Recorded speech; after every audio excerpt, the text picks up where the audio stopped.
Halo Adi Susanti, muslimah atau Kristen? Nya di keluarga muslim. Maksudnya gimana itu? Muslim, KTP Muslim. KTP muslim, bapak dan ibu muslim. Muslim. Statement, coba perjelas dulu biar kami dengar, silakan. Iya kan, saya Islam. Cuman 2 tahun terakhir ini banyak belajar tentang Kristen. 2 tahun terakhir belajar tentang Kristen. Lalu? Ya gitu, sekarang nih hatinya tuh udah bukan di Islam lagi. Selamat. Baik. Tapi gini, di sini nggak boleh asal-asal klaim, nggak boleh.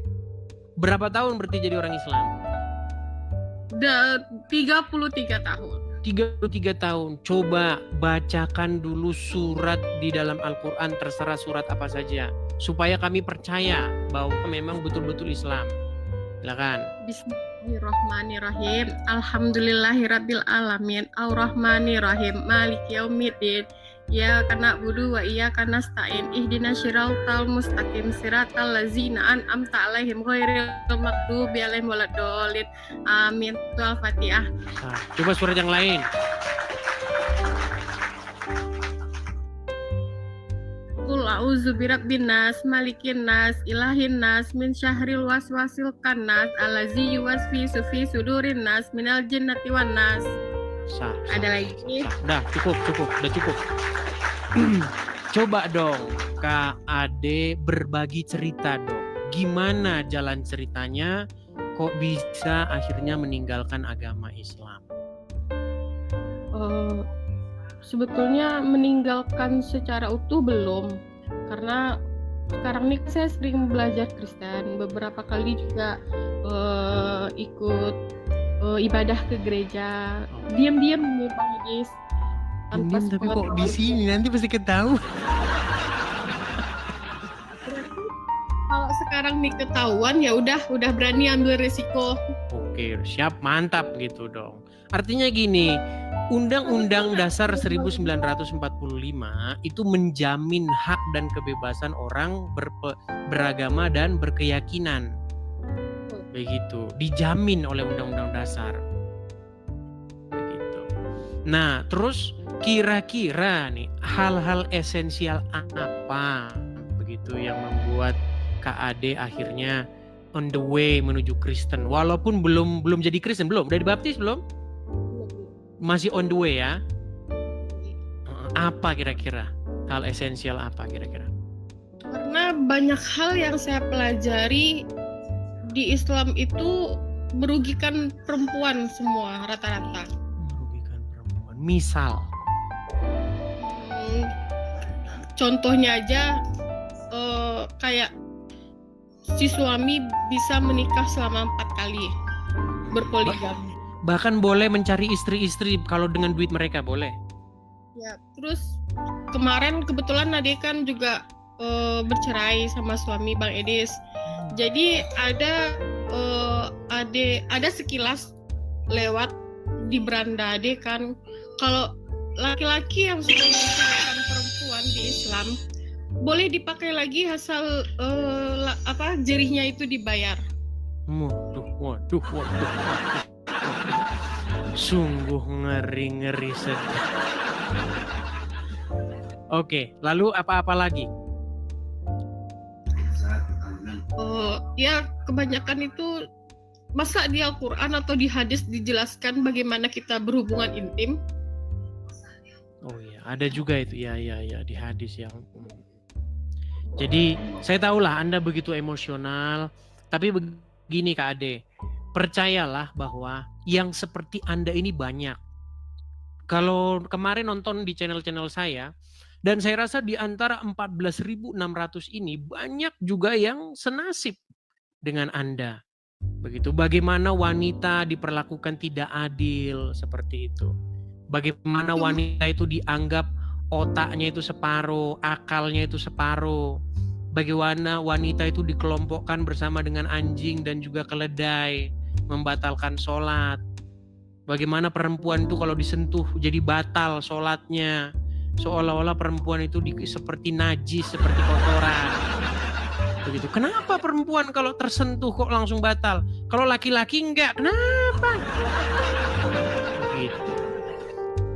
Belum lagi sekarang kan mereka bilang mereka yang ahli agama, seorang ustadz, seorang buya, kebanyakan di pesantren-pesantren malah mereka itu pelaku pencabulan. Itu jumlahnya sangat banyak. Saya masih ingat Kak Ade, zaman saya masih kecil dulu, masih belum tahu apa-apa. Ya saya juga nggak ngerti itu apa gitu. Ada di kampung halaman saya itu Pak Haji, pemilik pondok. Ya, pemilik pondok di penjara gara-gara kasus seperti itu. Saya masih kecil itu, saya belum ngerti. Karena yang ngomong tuh kakak-kakak kelas saya itu, bapaknya si Anu di penjara katanya. Gara-gara apa? Gara-gara mencabuli santri-santri.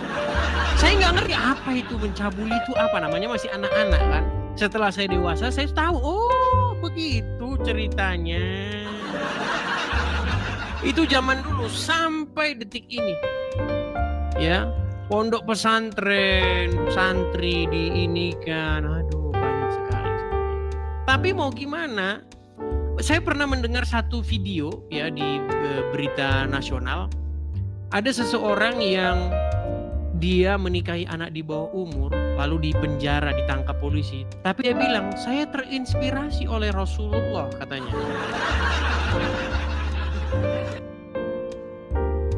Ya memang seperti itulah ya. Artinya ini adalah sebuah fakta gitu. Dan di dalam agama Islam juga nabinya ya Muhammad, rasulnya itu bahkan ada ayat Quran yang mengatakan dia boleh menggauli perempuan-perempuan yang sudah dicerai. Boleh dia menggauli siapa-siapa yang dikehendaki. Seperti itu. Dan dikatakan juga perempuan-perempuan yang menyerahkan diri kepada Muhammad boleh. Tapi sayang memang kebanyakan umat muslim kan tidak membaca itu. Karena mereka sudah didoktrin untuk membaca Al-Quran dalam bahasa Arab. Ya, jadi pernah saya buktikan Bang Edis, bahasa Arab itu saya coba terjemahkan ke bahasa lain, lalu saya coba terjemahkan lagi ke bahasa Indonesia. Memang artinya tuh jauh sekali dari yang diterjemahkan ya. Betul, dari yang diterjemahkan. Betul. Karena memang terjemahan itu kadang-kadang memelintir begitu. Dan di dalam Al-Quran diceritakan Nabi Isa itu ada, ya. Tentang Isa ada. Betul. Tapi di dalam Injil tidak ada tentang Muhammad. Betul, tidak ada. Makanya saya pernah punya tema orang Islam itu sudah diprank sama Muhammad. Dikatakan bahwasanya Yesus menubuatkan kedatangan Nabi Muhammad, padahal tidak ada. Giliran tidak ada, kitabnya yang disalah-salahin. Itu kan ibarat saya begini, saya mengklaim itu tanah itu tanah saya itu. Nama saya tertulis di sertifikat itu. Giliran dibawain sertifikatnya nggak ada, terus berarti palsu, sertifikatnya palsu. Gimana kalau gitu, tunjukin yang asli. Pokoknya palsu. Loh, orang yang mengklaim itu adalah orang yang bertugas untuk membuktikan klaimnya. Itu di dalam pengadilan, di dalam hukum sehari-hari memang seperti itu. Ketika kita membuat sebuah klaim, maka beban pembuktian itu ada pada kita. Kok malah pada orang yang dituduh? Contoh misalnya, saya bilang begini, Ade, Susanti, namamu sebenarnya Tono. Masa yang suruh membuktikan namamu Tono suruh Ade sendiri? Masa Ade sendiri yang suruh membuktikan? Harusnya saya kan? Saya yang membuat klaim. Iya. Betul. Saya yang membuat klaim yang harus membuktikan bahwa nama Ade Susanti itu Tono. Nah, begitu juga orang Islam ketika mereka membuat klaim bahwasanya Muhammad dinubuatkan dalam Injil dan Taurat, mereka harus membuktikan itu. Tapi mereka sampai sekarang belum ketemu di mana Muhammad dalam Taurat dan Injil. Seperti itu. Terus, cuman Bang Edis, Saya kan berasal dari keluarga Minang. Minang. Kira-kira Untuk coba saya- ngomong bahasa Minang sedikit saja. Coba ngomong sama saya pakai bahasa Minang coba. Saya mengerti Bang Edis kalau ada mengecek bahasa Minang. Mengerti sedikit. Sakete. Sakete. Coba.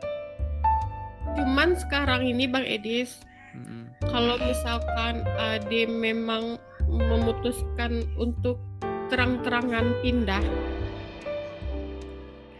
pasti Ade akan diusir dari keluarga Bang Edis. Iya, inilah yang kemarin Kak Yuli itu bilang, memang kita serba salah ya teman-teman ya. Kalau ada Muslim di sini mengaku takut, tapi kalau nggak mengaku nanti kita tidak bisa berekspresi begitu. Makanya tapi begini Kak Ade, di dunia media sosial ini dunia yang rada-rada sedikit gimana gitu ya, kejam-kejam gimana begitu. Seperti kita ngobrol ini, itu sudah banyak nanti yang mengupload, ya kan, menjadikan kita ini sebagai bahan konten mereka dan mereka mendapatkan iklan begitu.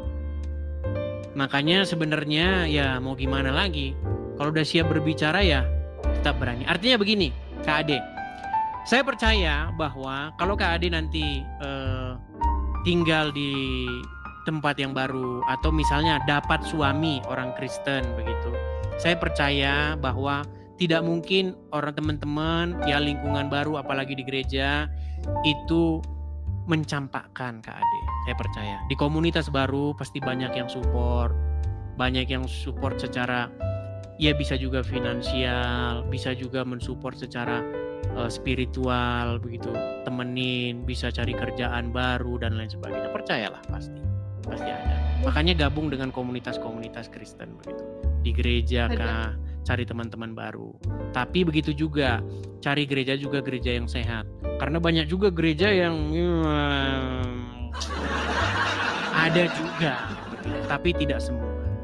Cari gereja-gereja yang benar-benar biblikal. Pergi adek ke gereja kan Bang Edis hari Minggu pagi.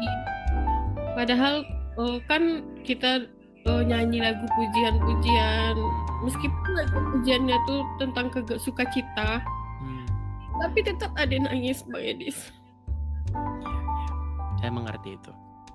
Banyak yang mengalami yang seperti Kak Ade Susanti, banyak. Tidak sendiri, tenang saja begitu. Makanya gabung tuh ada satu forum khusus perempuan. Mereka bercerita tuh, saling share tentang bagaimana perjalanan mereka, begitu, saling menguatkan. Makanya dibentuklah satu komunitas begitu. Ada Bang Edis, Ade sering masuk ke room tentang Kristen ini, sering belajar, sering banyak tanya juga Ade sama yang lain. Beberapa kali Ade ikut itu masuk ke room Bang Edis, kan susah untuk naiknya. Karena yang bikin susah naik ini juga kadang-kadang ya banyak Kristen-Kristen yang ngeyel. Udah dibilang jangan naik, kasih kesempatan, tapi mereka suka numpuk di pintu. Kalau udah ngantri 99 itu susah memang masuk setengah mati. Bisa ngantri 3 jam itu pun belum dapat gitu. Jadi awal-awal dulu waktu Ade masuk bergabung ke roomnya Bang Edis tuh, Ade mikir kok selalu perbandingannya Kristen Islam, padahal kita ini punya 5 agama yang dipercayai di Indonesia kan. Tapi kenapa Islam Kristen selalu itu perbandingannya. Jadi barulah tadi pas Kak Rosdianti masuk tadi baru ada tahu ya, karena mungkin selama ini Islam selalu mengkait-kaitkan dirinya dengan Kristen. Kalau agama lain kan nggak pernah. YouTube macet. Sebentar, saya ini dulu ya. Saya cek dulu YouTube saya. Sambil berbicara nggak apa-apa. Sebentar.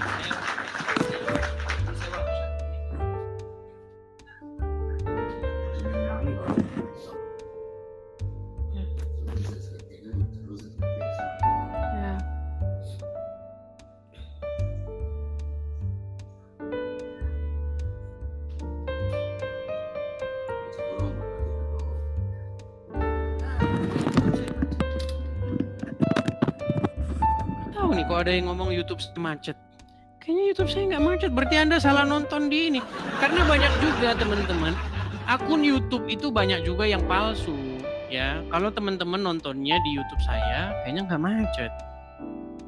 Ya, sambil bicara Kak Ade, sambil saya cek dulu akun apa di YouTube saya.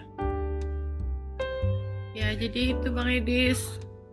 Pokoknya 2 tahun kalau dulu waktu awal-awal belajar kan hati ini masih setengah-setengah antara iya sama enggak gitu kan. Masih itu belum sepenuhnya yakin. Tapi kalau sekarang sepertinya udah nampak perbedaannya jauh sekali.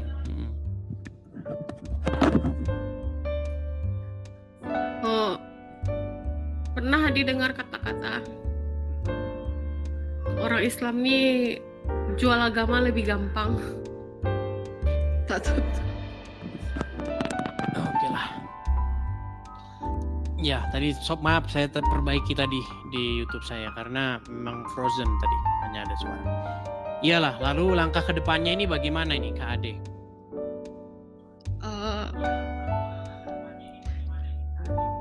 Yang pasti untuk sekarang Ade itu aja dulu Bang Edis, mantapkan iman Ade dulu. Oke. Baik, belajar ya dulu. mungkin Bang Edis lah.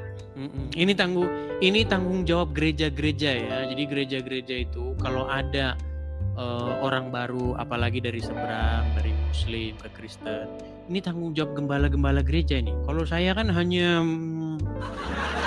mendebat saja. Saya mendebat, artinya adu argumen begitu. Nah kalau sudah selesai, nah ini tugas-tugas dari gembala-gembala gereja seperti itu. Oke, begitu ya, Ade Susanti. Oke. Ya, terima kasih. Terima kasih atas berbagi pengalamannya. Saya ucapkan selamat siang. Kita kasih kesempatan